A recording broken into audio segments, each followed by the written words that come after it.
And when I started doing the things that I do now, is that kids don't have those opportunities. A lot of these kids in developing countries, in underserved communities, they don't have access to things like that. And yes, it's very typical. What happens is we give these kids experiences that would feel like, say, a sleepaway camp. But it exists for an hour and a half, and play soccer. And then they get to leave with something like a t-shirt or a soccer ball, you know, tools.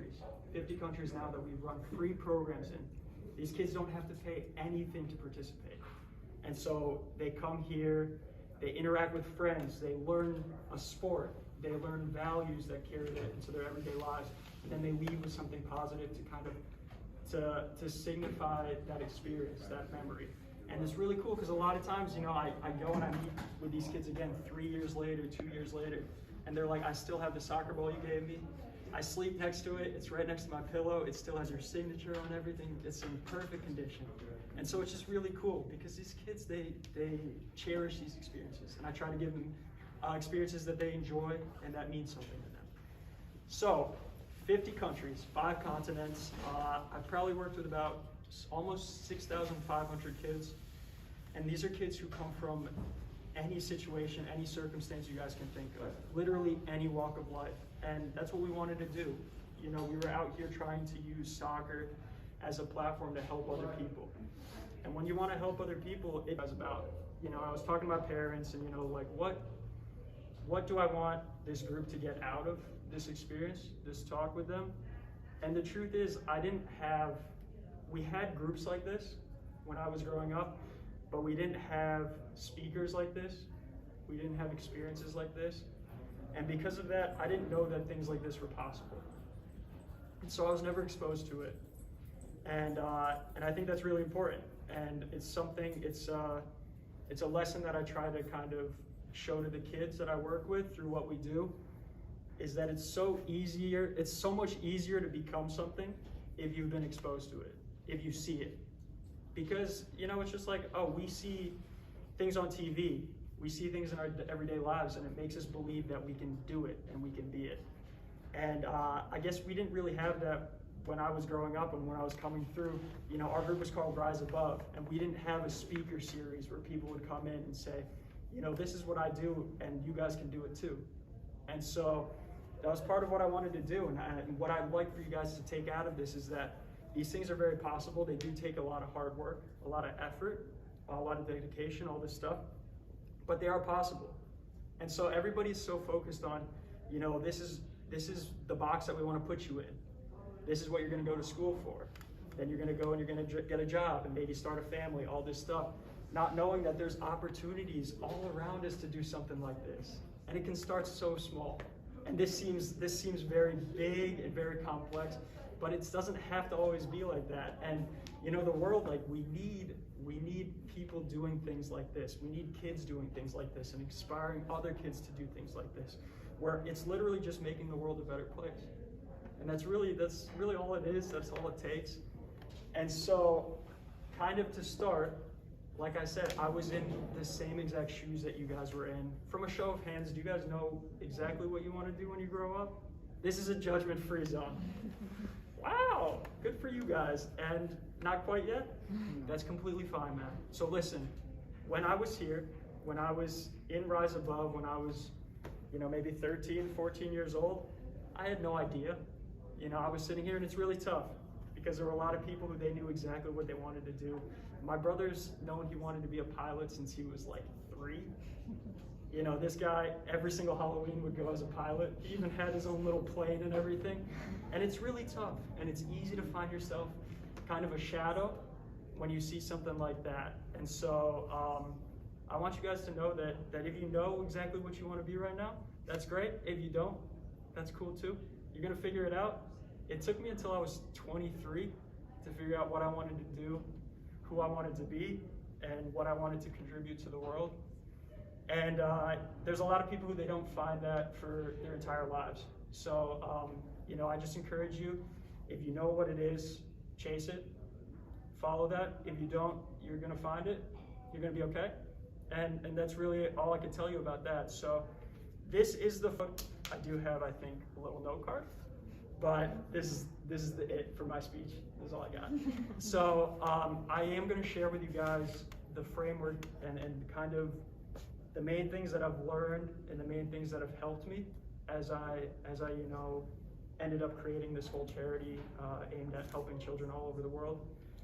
It's not necessarily the things that's going to work for everybody, but it has worked for me. And I hope that you guys can take certain lessons and values from this and carry it into your own pursuits, your own purpose, if you will.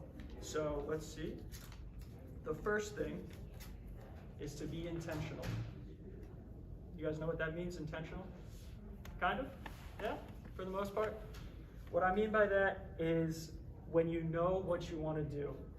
In this case, knowing that we wanted to take kids who had a ball like that and give them something that they could enjoy with dignity. And because of that, every single step that we took, every single step that I took along the way was to pursue that, to make sure that we could help kids through the medium of soccer, through the medium of sport. Kids who weren't having access to just safe opportunities to enjoy a game. It's just a game. That's all it's ever been. How could we connect them to those opportunities? How can we give them something that feels like sleepaway camp for soccer? Because I went to a sleepaway camp for soccer when I was 16. I wore a t-shirt that came down to here, and I still have it this day. I think it's still a little too big on me, but I loved it enough where I still remember those experiences. I forgot about the coaches. I forgot about the friends I made, but I still remember that experience. And my hope is that these kids, they might never forget that experience too, because it's something, a lot of them without our positive intervention through around the world, through this charity, they might never experience, they might never have. So be intentional. Everything you do has value. Everything that you do contributes to who you become, what your work becomes, and eventually what your work touches, it becomes a part of that. So just be intentional. Everything you do has purpose, okay? Number 2, let's see. Be courageous, okay? You guys know what it means to be courageous, I'm sure. Just by being here today, you guys are very courageous. And like I said, I commend you, because it's not easy to be, like I said, there's a lot of different things that we could be doing today, but you guys are here. So thank you for your courage. Thank you for your bravery, for your honesty and everything. So be courageous in what you do. And honestly, it's a lesson that I'm still kind of working on myself through the things that I do. There's a lot of challenges. As you can imagine, running something of this magnitude, something that means so much to me, there's so many opportunities where I have to be courageous. And I'm such a flawed person, such an imperfect person, that I oftentimes fall short, and that's okay. But I guess for an example, I mean, it's just being courageous in this work is trusting that sometimes you just have to jump, and either you're gonna fly or there's gonna be something to catch you there.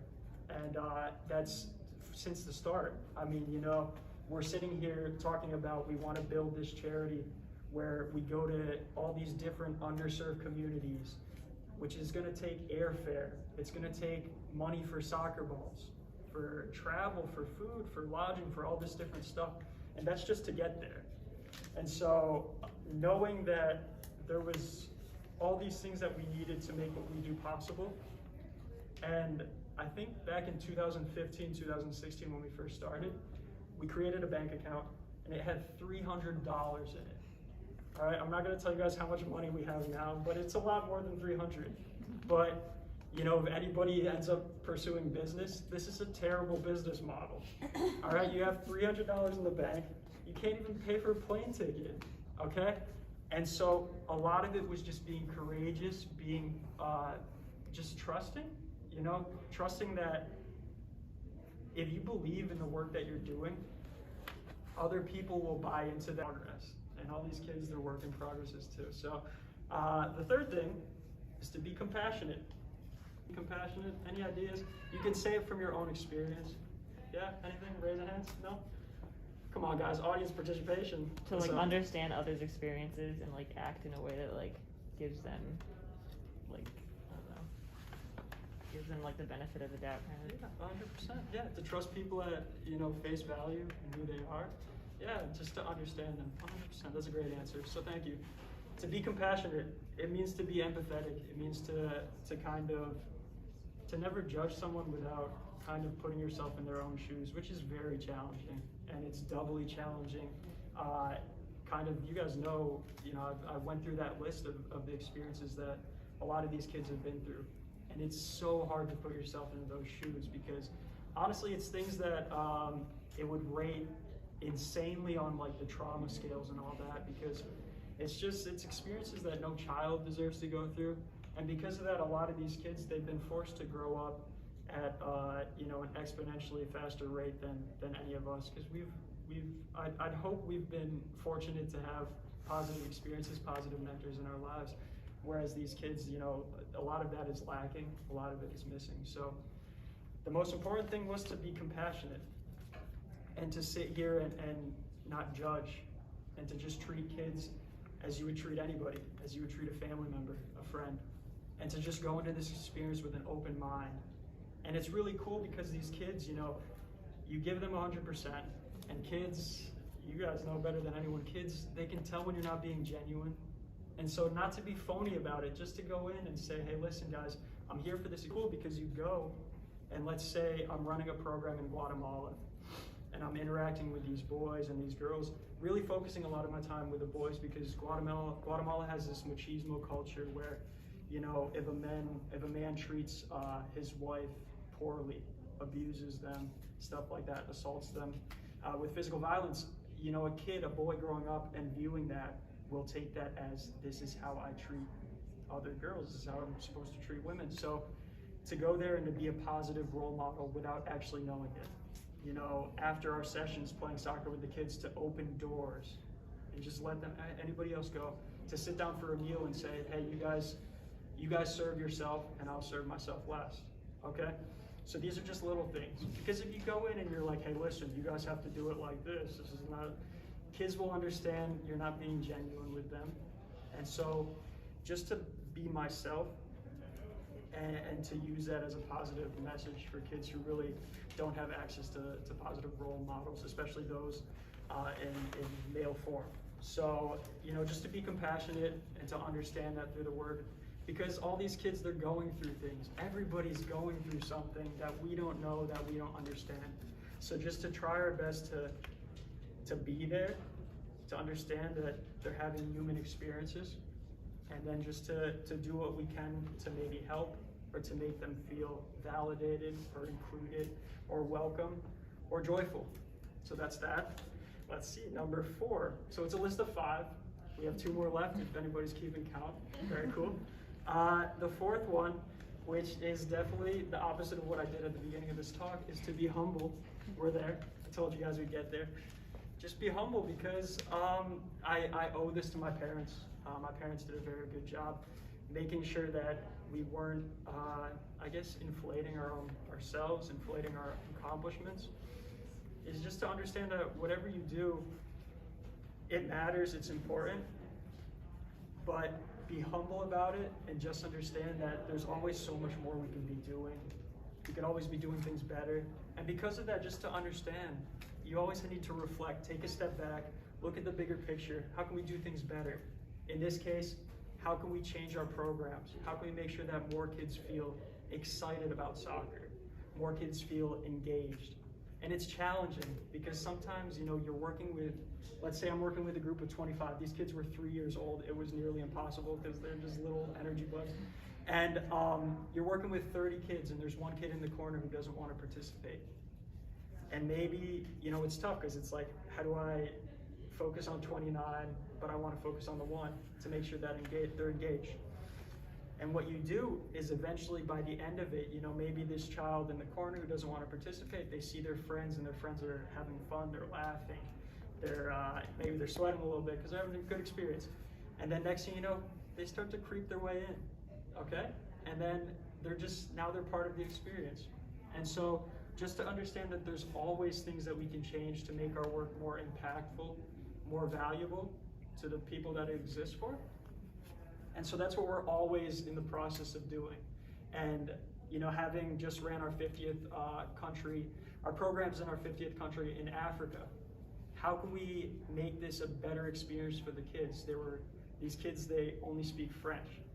Okay, our program is traditionally delivered in English and in Spanish. We work in a lot of Latin American countries, so that's what it is. And so the easy question, how can we adapt? How can we reflect on what we do and make it a better experience for those that it exists for, is to do it in French. And I think maybe the last one in here is to be flexible. Maybe, I guess it fits in that, but it also fits into be intentional. Is just to make sure that be willing to do things to make experiences better for other people. So how can we make kids more comfortable? We can deliver our program in the language that they speak. And listen, like you guys know, sports, a lot of things transcend language, they transcend cultures. Sports is one of those, and we're very fortunate for that. You know, a lot of other things like music, dare I say arts too, because my mom does arts programs with the kids. These things you can communicate without verbally communicating. And that's a blessing. We're really fortunate about that. But why not take it a step further and, you know, to be able to share language with a kid? And so they aren't sitting here kind of looking like, what are you talking about? You're sitting here kind of playing charades with them, even though you don't want to do that. And so we sat there, I was there delivering this program in French for these kids, saying words that they understood, explaining games so that they could understand them too. And then, you know, also playing charades just because that's what it is. You know, I like to gesticulate too. So, but it's little things like that. That's a very big thing. But just being intentional in your work. And you know, so the last thing is to be flexible. And when you're pursuing dreams, be flexible because things are always changing.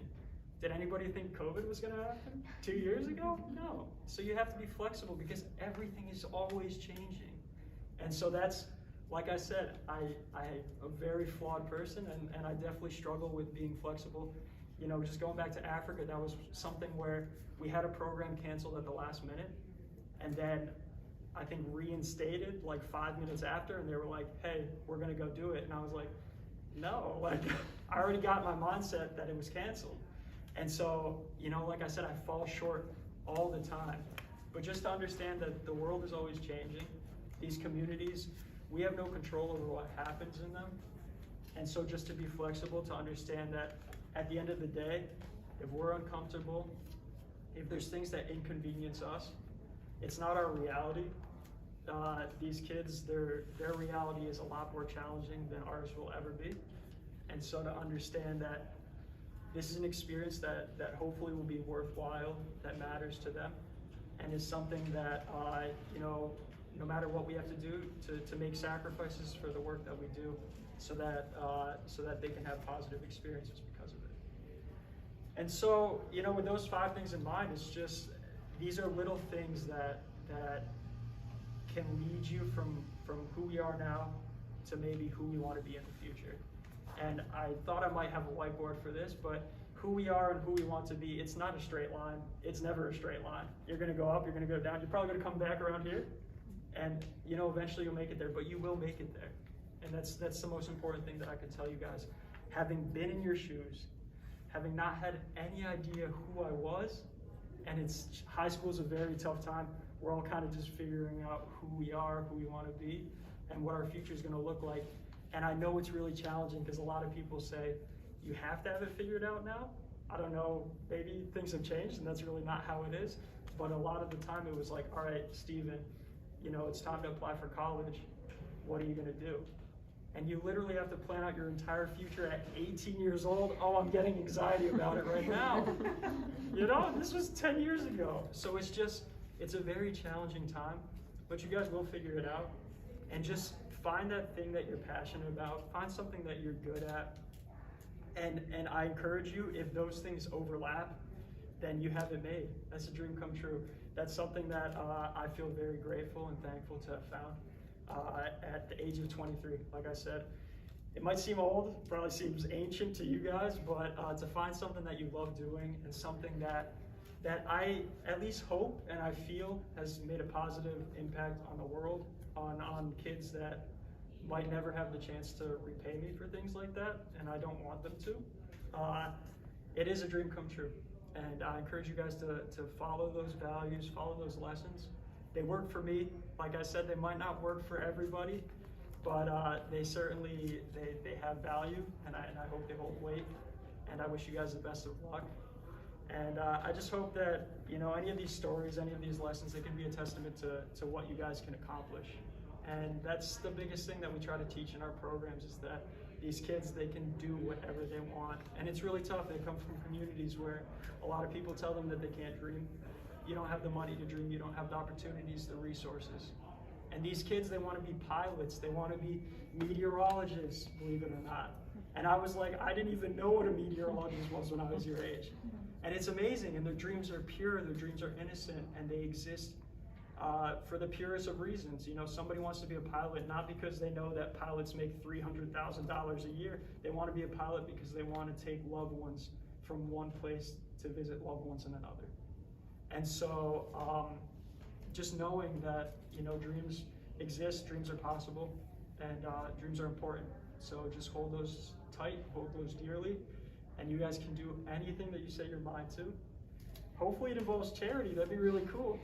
Because like I said, I didn't have that mentor. I didn't have somebody telling me, hey, you guys, it was like, all right, you want to be an accountant? You can be an accountant. Steven, you're good at math. You should be an engineer.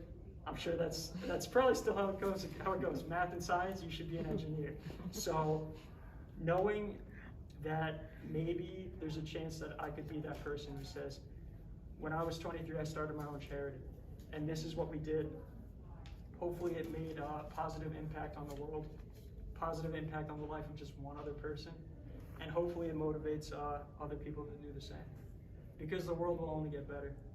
And it starts with children. If children are doing things in their communities that ripple outwards to the rest of the world will only get better. I promise you guys that. So I thank you guys for this time. What we have next is I have some soccer balls. So if you guys took anything away from this conversation, if there's anything that maybe you would want to tell to a younger version of yourself, maybe? We do this with the kids that we work with, because what happens is a lot of these kids, they're writing from chapters of books that other kids are just opening. Does that make sense? And so if there's anything that you would tell a younger version of yourself, tell anything you would write to somebody who might just be going through it, have courage. I believe in you. One of the coolest things that I saw a kid in Peru write to a younger girl was, your happiness matters to me.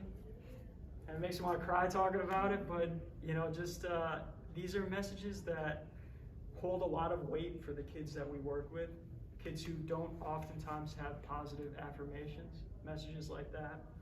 But they matter for us. I hope that they're cathartic to write. I can promise that they mean a lot to receive. And so what we have is we have some soccer balls. I have some Sharpies. I only have like 4 or 5 of them.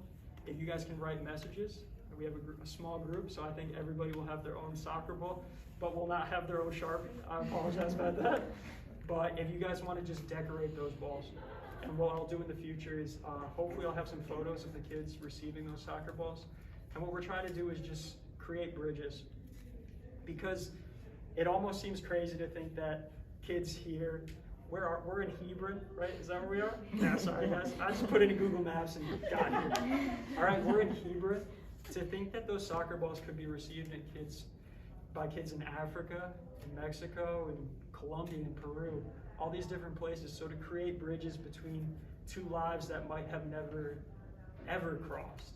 That's what we're trying to do.